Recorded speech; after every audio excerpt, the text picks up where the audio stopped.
Abramos nossas Bíblias no texto da meditação desta noite, que está no livro do Êxodo. Êxodo capítulo 14. Nós faremos a leitura dos primeiros 14 versículos. Êxodo 14, que trata da perseguição de Israel. Perseguição de Israel. Êxodo 14, a partir do versículo 1, que diz assim: Disse o Senhor a Moisés: Fala aos filhos de Israel que retrocedam e se acampem defronte de Pi-Hairote, entre Migdol e o mar, diante de Baal-Zefon. Em frente dele vos acampareis junto ao mar. Então Faraó dirá dos filhos de Israel: Estão desorientados na terra, o deserto os encerrou. Endurecerei o coração de Faraó para que os persiga, e serei glorificado em Faraó e em todo o seu exército, e saberão os egípcios que eu sou o Senhor. Eles assim o fizeram. Sendo, pois, anunciado ao rei do Egito que o povo fugia, mudou-se o coração de Faraó e dos seus oficiais contra o povo, e disseram: Que é isto que fizemos, permitindo que Israel nos deixasse de servir? E aprontou Faraó o seu carro e tomou consigo o seu povo, e tomou também 600 carros escolhidos e todos os carros do Egito, com capitães sobre todos eles. Porque o Senhor endureceu o coração de Faraó, rei do Egito, para que perseguisse os filhos de Israel. Porém, os filhos de Israel saíram afoitamente. Perseguiram-nos os egípcios, todos os cavalos e carros de Faraó, e os seus cavalarianos, e o seu exército, e os alcançaram, acampados junto ao mar, perto de Pi-Hairote, de fronte a Baal-Zefon. E chegando Faraó, os filhos de Israel levantaram os olhos, e eis que os egípcios vinham atrás deles, e temeram muito. Então os filhos de Israel clamaram ao Senhor. Disseram a Moisés: Será por não haver sepulcros no Egito que nos tiraste de lá, para que morramos neste deserto? Por que nos tratastes assim, fazendo-nos sair do Egito? Não é isso o que te dissemos no Egito? Deixa-nos para que sirvamos os egípcios. Pois melhor nos fora servir aos egípcios do que morrermos no deserto. Moisés, porém, respondeu ao povo: Não temais, aquietai-vos e vede o livramento do Senhor, que hoje vos fará. Porque os egípcios que hoje vedes, nunca mais os tornareis a ver. O Senhor pelejará por vós, e vós vos calareis. Oremos. Pai querido, fala conosco, ó Deus. Eis-nos aqui. Pedimos, ó Deus, que o Teu Santo Espírito fale aos nossos corações. Usa-me, ó Deus, como mensageiro do Senhor. Aquilo, ó Pai, que o Senhor já falou ao meu coração, que o Teu Santo Espírito transmita aos corações que aqui presentes estão. Que essa palavra seja uma palavra de encorajamento e que ela fique gravada em cada coração, em nome de Jesus. Amém. Irmãos, quem já se perguntou, principalmente esta semana, onde está Deus? Onde está Deus? Onde está Deus? Por que Deus permitiu que isso acontecesse comigo? Por que Deus permitiu que tal candidato ganhasse? Por que Deus permitiu que tal candidato perdesse? Por que Deus permitiu que eu enfrentasse isso na minha vida, no meu casamento, na minha família? Onde está Deus? Tenho certeza que muitos de nós já fizeram essa pergunta. Se não fizeram essa semana, em outro momento de aflição na sua vida, você com certeza já fez esta pergunta. Irmãos, no texto que nós lemos, nós vemos o povo de Israel sendo liberto do poder lá dos egípcios. E então, como o texto diz aí, eles são perseguidos.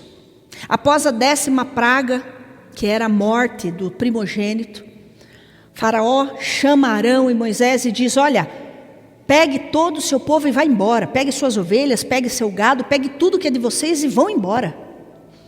Saiam daqui. E o Senhor então, que está libertando esse povo, leva todo o seu povo direto para o Mar Vermelho. E havia ali um caminho mais fácil, que era o caminho dos filisteus, onde eles passariam pela terra dos filisteus. Porém, os filisteus eram um povo de guerra. E com certeza, o povo de Israel, sofrendo na mão dos egípcios, já não aguentavam mais tanto sofrimento, desistiriam com certeza, se desse de frente com um povo, que eram os filisteus, que era um povo de luta, que era um povo forte. Então Deus os leva por um caminho mais difícil, em que eles dão de frente com uma montanha. De um lado direito o mar, do lado esquerdo, o mar, do lado direito um infinito deserto. Atrás a perseguição dos egípcios e na frente uma montanha intransponível. E nesse mesmo momento em que eles são enviados ali a caminho do Mar Vermelho, Faraó simplesmente se arrepende.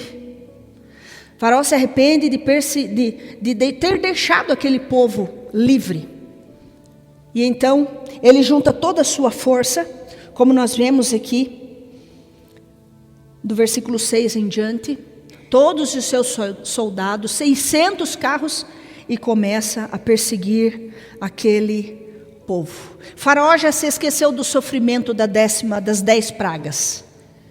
Já esqueceu o sofrimento que tudo aquilo lhe causara e resolve perseguir novamente aquele povo. Ah, meus irmãos, que tristeza! Quanto sofrimento aquele povo estava passando. Faraó não conhecia Deus. Lá em Êxodo 5:2, vai nos dizer que ele não tinha conhecimento de Deus, e ele acreditou que o povo estava perdido no deserto. A essas alturas o povo já se perdeu, já estão desorientados, isso se já não tiverem morrido. Ele já achava que estavam mortos. Então o versículo 4 nos diz que Deus endureceu o coração de Faraó para que ele perseguisse o povo. Então novamente aquele arrependimento de ter liberado o povo, o coração duro faz perseguir novamente aquele povo. Ele junta toda a sua força e vai atrás daquele povo. E é sobre isso que nós vamos meditar nesta noite. Sobre o Senhor que luta as nossas batalhas. O Senhor que luta as nossas batalhas. E a primeira coisa que o texto nos mostra é que é o próprio Deus, é o Senhor quem permite que a dificuldade chegue até mim e até você. É o Senhor que controla e que diz: você vai passar por essa dificuldade. Versículo 2 diz assim: fala aos filhos de Israel que retrocedam e se acampem de frente de Pi-Hairote, entre Migdol e o mar, diante de Baal-Zefon. Em frente dele vos acampareis junto ao mar. O Senhor diz a Moisés: fala para o povo que retrocedam, que voltem um pouco e se acampem junto ao mar. Foi o Senhor que guiou o povo até ali. Eles chegaram num ponto que não tinha para onde ir, e talvez fosse ali uma encruzilhada, né? Eles não sabem, como nós chamamos hoje, eu não sei para onde ir, eu não sei que caminho tomar. Eu estou perdido, não sei como sair daqui, mas o Senhor sabia exatamente o que estava fazendo quando levou aquele povo até aquele ponto. O Senhor não olhou errado no mapa e não conduziu aquele povo por um lugar, por um caminho errado, mas Ele sabia exatamente o que Ele estava fazendo. E como nós dissemos no começo, Ele conduziu o povo por um caminho difícil, sim, que eles teriam que ou passar por uma montanha que era intransponível, ou atravessar um mar, sem colete, sem bote, sem um barco. Mas o Senhor tinha uma razão para fazer isso, para que os seus filhos não se assustassem como os filisteus. Vejam como Deus pensa em todas as coisas. Deus conhecia o coração daquele povo, sabia que eles iam desanimar e que eles iam preferir ser escravos lá com o faraó do que enfrentar um povo de luta. Deus tinha um propósito definido com tudo isso. Deus foi quem conduziu o povo direto para aquele pedaço, para aquele mar, que talvez aos olhos deles seria intransponível. Foi Deus que os levou até ali. E eles se desesperam. O Senhor nos trouxe aqui para morrer. Na verdade, o Senhor tinha um objetivo. Foi Deus que ordenou Moisés e os guiou. Diz o texto que havia uma coluna de fogo, aliás, uma coluna de nuvem, que ficava entre o povo de Israel e os egípcios. Os egípcios não podiam ver o povo de Israel. Eles estavam perseguindo, mas eles não podiam ver, porque o Senhor estava cuidando, no meio da perseguição, o Senhor estava cuidando do seu povo. Eles não estavam soltos, eles não estavam sozinhos. Tudo que eles estavam passando era permissão do Senhor. Não é diferente nas nossas vidas, irmãos. Quantas vezes nós achamos que nós estamos sozinhos? Que o Senhor nos abandonou e que agora o que nós vamos fazer? Para onde que eu vou? Não tem porta para sair, como? O que vai ser? Mas o Senhor tinha um propósito, e o propósito nós vamos enxergar no final do versículo 4, que diz assim: e saberão os egípcios que eu sou o Senhor. O Senhor estava levando para aquele caminho, porque a intenção dele era que os egípcios soubessem quem era o Senhor. Em vários textos nós vamos ver que Faraó não tomava conhecimento desse Senhor. Em determinado momento Faraó diz: quem é esse Senhor para que fale e eu obedeça? Eu não o conheço. E Faraó realmente não o conhecia. O Senhor queria se fazer conhecido, e ele estava usando a vida do seu povo, a vida do povo de Israel. Embora para o povo de Israel parecesse que tudo estava perdido e que ali seria a sua morte. Em Êxodo 5:2 ele vai dizer: quem é o Senhor para que lhe ouça a voz e deixe ir Israel? Mostra o completo desconhecimento.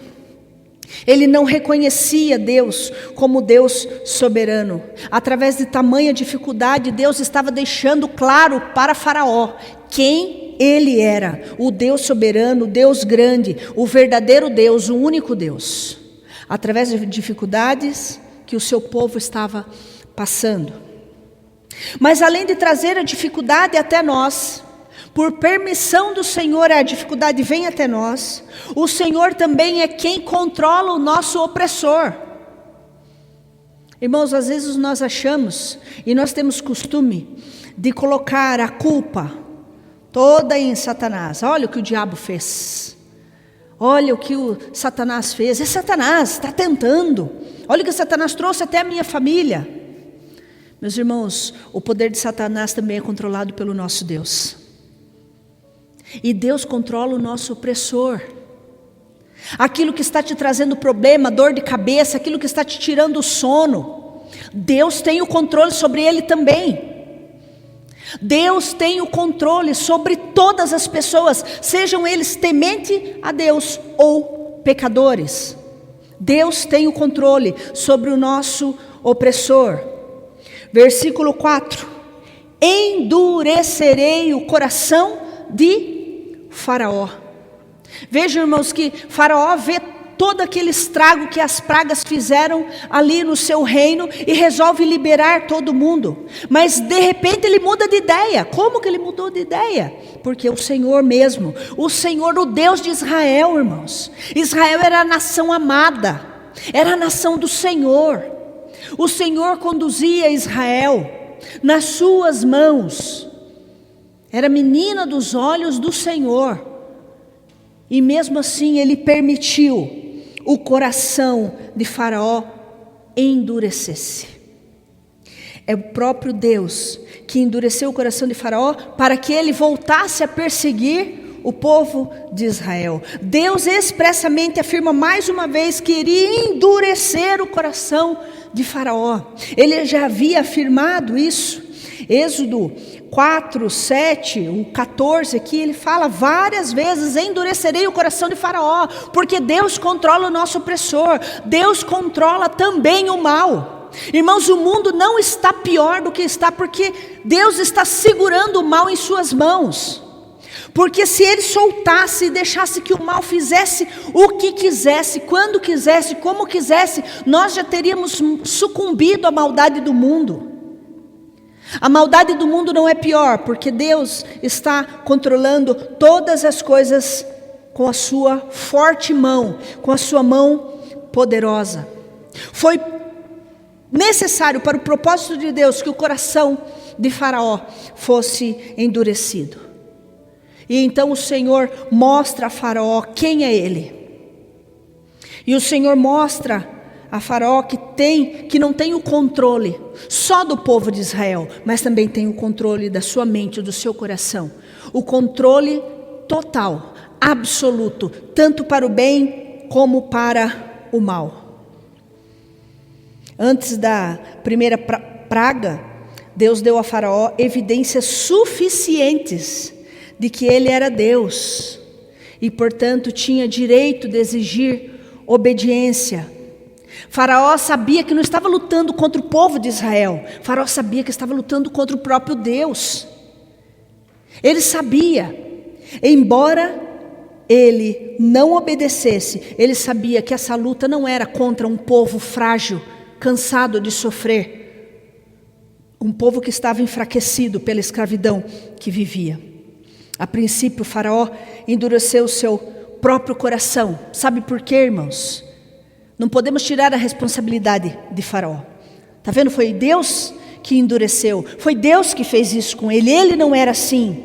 A partir do momento que nós negamos a lei de Deus, o nosso coração começa a ser endurecido.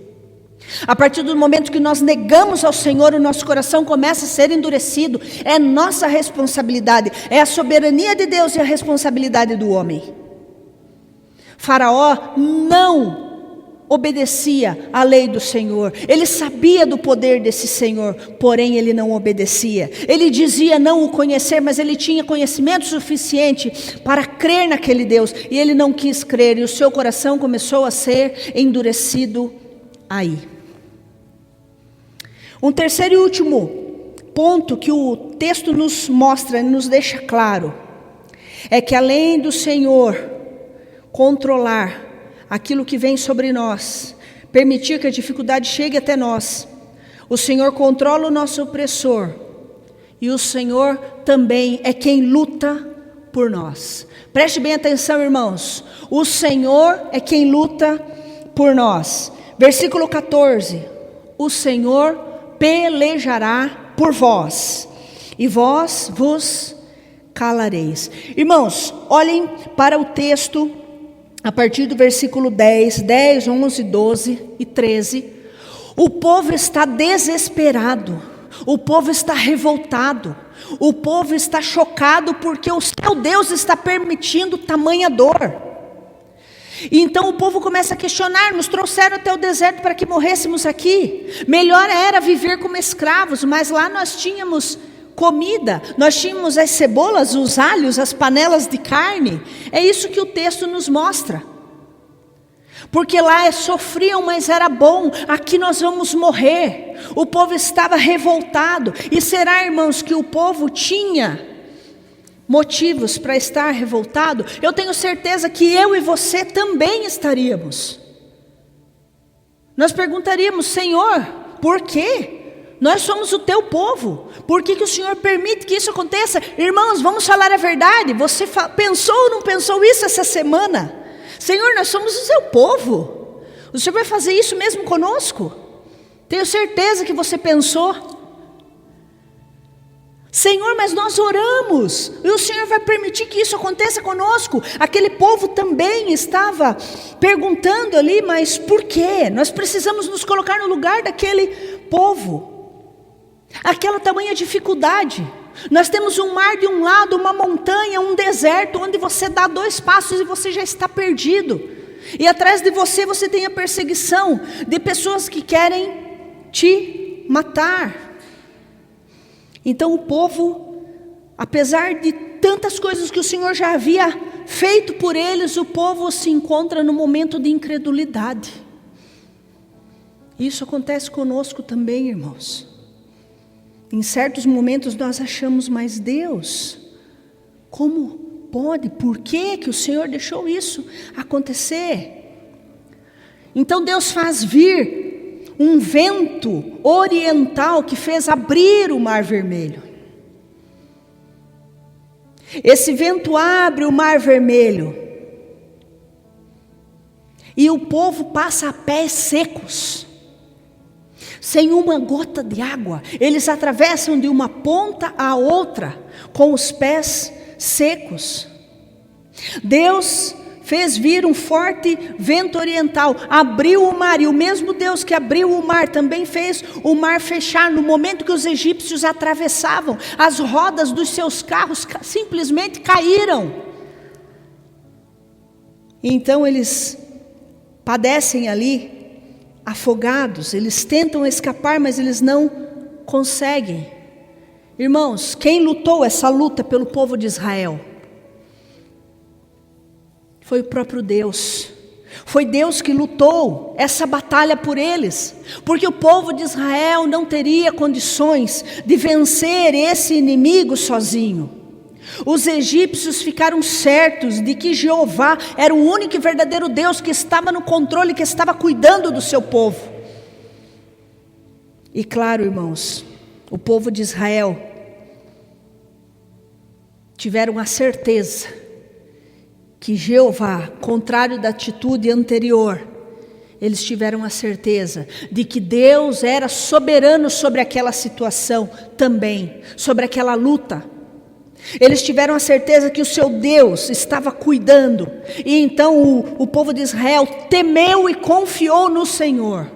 As dúvidas foram embora, e o povo de Israel confiou no Senhor.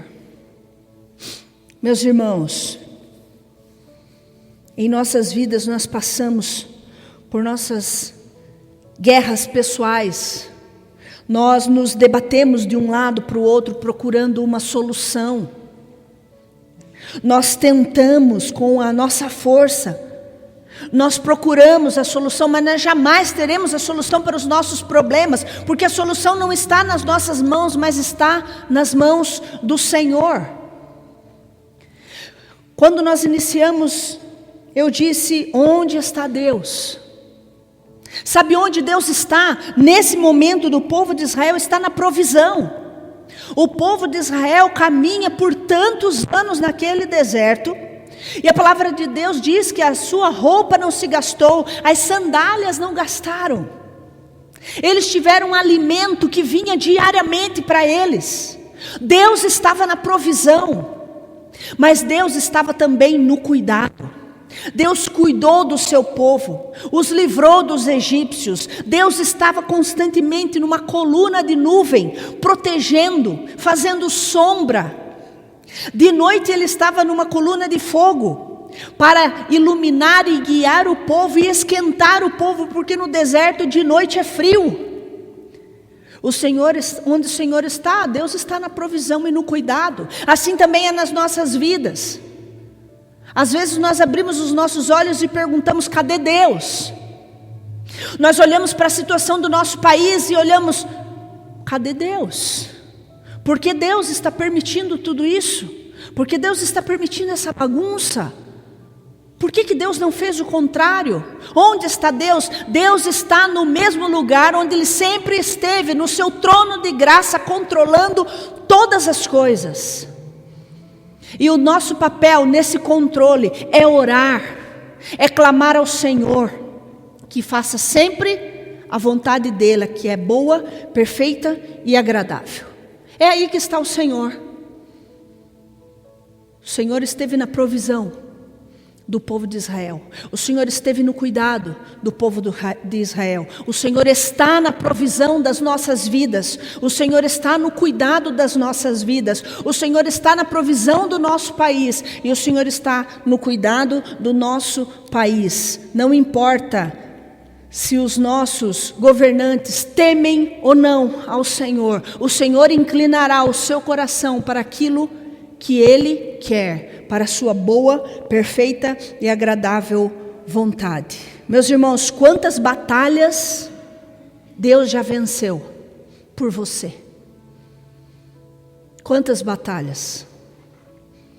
Quanta luta, meus irmãos. Quantas foram as vezes que a nossa batalha por nós já estava perdida, mas que Deus vai lá e vence por nós, porque é o Senhor que pelejará por nós. Ele luta por nós, Ele vai à frente, Ele abre portas, Ele fecha portas, Ele nos encoraja. Esse é o nosso Deus. Onde está Deus? Onde sempre esteve, no seu trono de graça, controlando todas as coisas e todas as pessoas, sejam elas boas ou sejam elas más. Deus continua no controle de todas as coisas. E quem luta por nós, já lutou, está lutando e lutará, é o próprio Deus, até que Jesus venha nos buscar. Que Deus nos abençoe.